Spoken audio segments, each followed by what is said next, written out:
Okay, guys, we're back with our next reaction video. I know I was going to have you say I was going to have the state or the area that we were going to be located in the next video, but I was going over some Amos Wilson and I heard this little snippet that I wanted to just react to and kind of get this style together about reacting to Amos Wilson and getting his message out there because I think this is one of the greatest thinkers to ever walk the earth.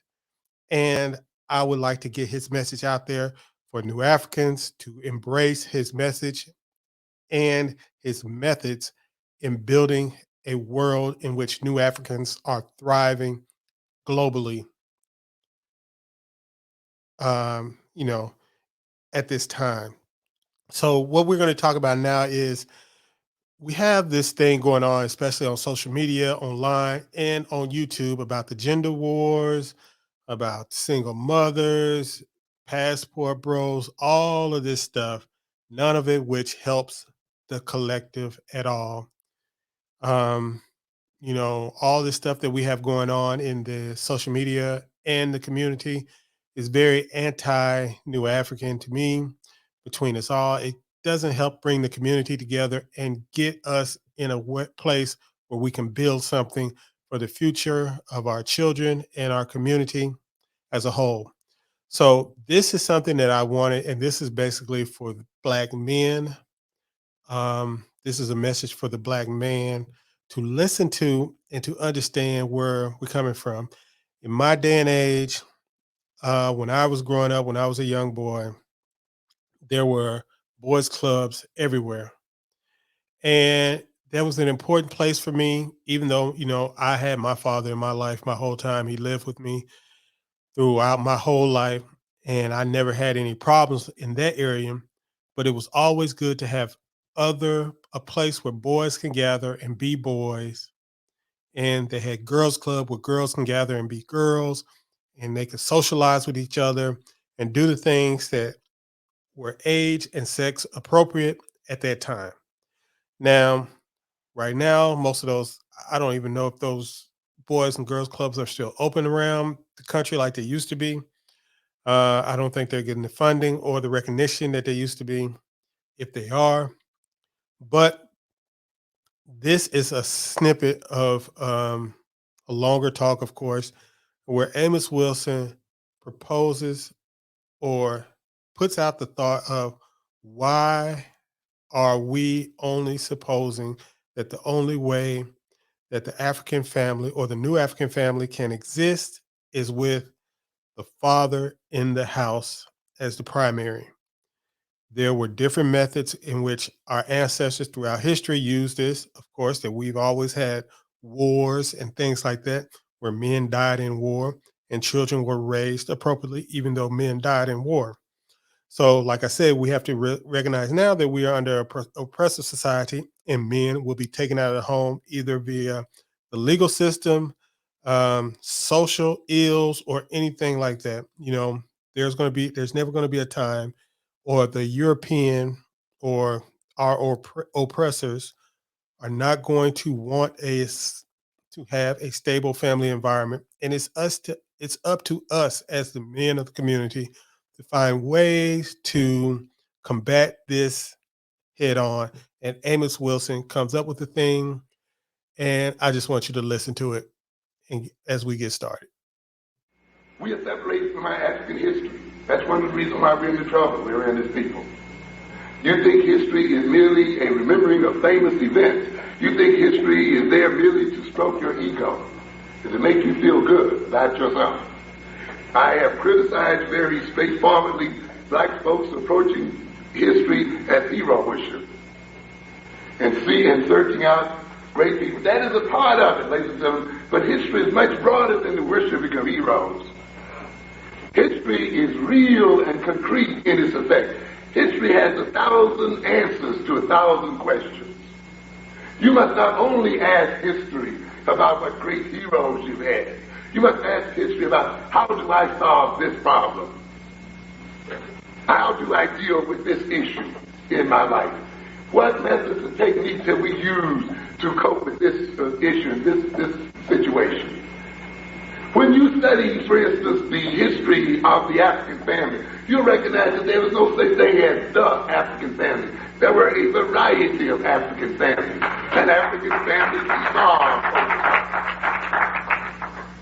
And therefore, when you look at the problems facing the black family, you don't have to look at white folks. You look in your own history and see under what circumstances did black folks, did Africans take this family style, take this approach or that approach, and how did this approach solve particular problems or issues you bring? Why is it that we buy the idea that the father is the only one who can raise a boy into manhood? We bought that from Europeans. Now what a trap we're in when you buy the idea that the father, the biological father, is the only one who can raise a boy appropriately to manhood. Then you have a system that splits the biological father off from the family. Now you're faced with a problem, aren't you? But then if you look back into your own anthropological history, you will see one of the ways we raised boys to manhood was not through the efforts of the single biological father, right? But the rearing of the boy into manhood was the responsibility of all male adults. Therefore, our families do not necessarily have to be crippled by an absent father if we look appropriately at our own history as people.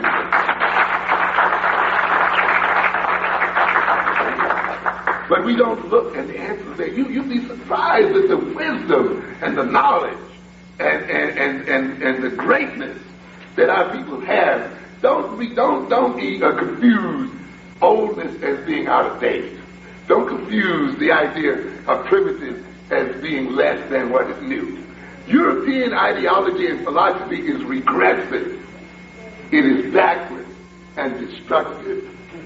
There is much more wisdom in our people and the history of our people that is current today in the European philosophy and ideology. But you have to ask the right questions. You have to go in with questions in mind. Being separated from your history then is a terrible situation to be in. And it has little to do with just forgetting your history. To be separated from your history is to be robbed of skills, to be robbed of coping techniques.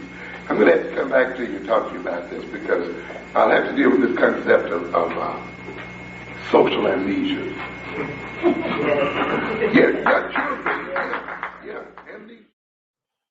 And see, that is the issue that we have as Black men, new African men in this country. We have gotten away from ourselves.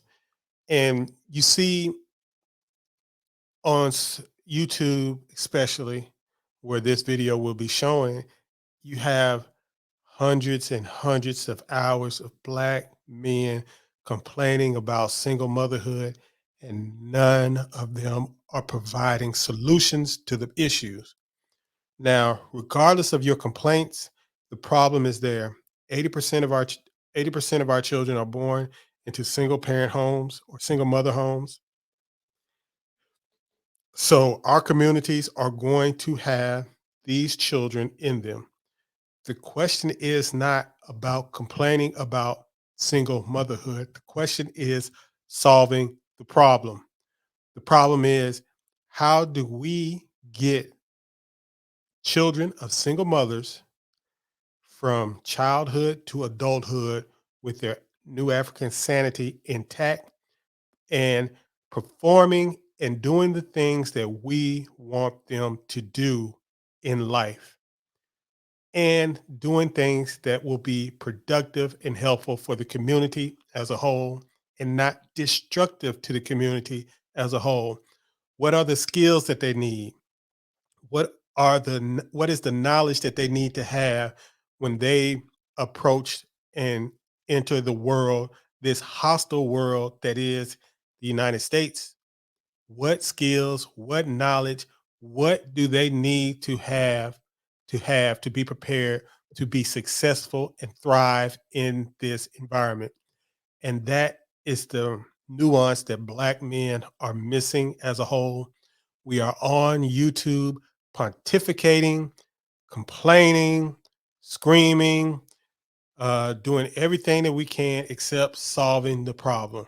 And I think the problem is easily solved is if we do what every other community has done,